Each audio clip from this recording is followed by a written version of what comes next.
Mr. Howard owned a small pottery shop. It wasn't special, just shelves lined with jars, vases, and mugs. He sold enough to get by. His favorite jar sat in the corner, big, plain, and empty. It was old with a tiny crack near the base. One day a boy named Danny walked in. He was about 8 with a scuffed-up backpack and messy hair. He stared at the empty jar. "You like it?" Mr. Howard asked. "It's cracked," Danny said.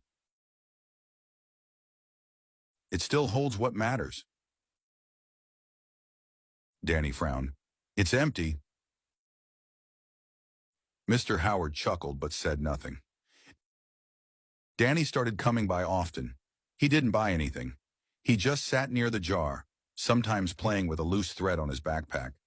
"You like jars?" Mr. Howard asked one day. Danny shrugged. "It's just quiet here." Over time, Danny began sharing bits of his life. His parents argued a lot. His older brother left home. The jar became part of their talks. "Why do you keep it if it's cracked?" Danny asked one day. "It reminds me of life," Mr. Howard said. "We all have cracks. Doesn't mean we're useless." Danny nodded but didn't seem convinced. One rainy afternoon, Danny ran into the shop. He looked worried. "Mr. Howard, can I borrow the jar?" "What for?" "I just need it," Danny said, shifting his weight. Mr. Howard hesitated, then handed it over. "Bring it back." Days passed. No sign of Danny. Mr. Howard figured the jar was gone for good. Then one sunny morning, Danny returned.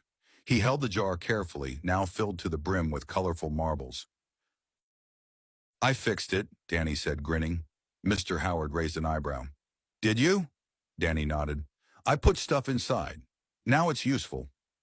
Mr. Howard smiled but didn't say what he was thinking. Instead, he asked, "Why marbles?" Danny hesitated. "When my parents fight, I hide in my room and roll a marble across the floor.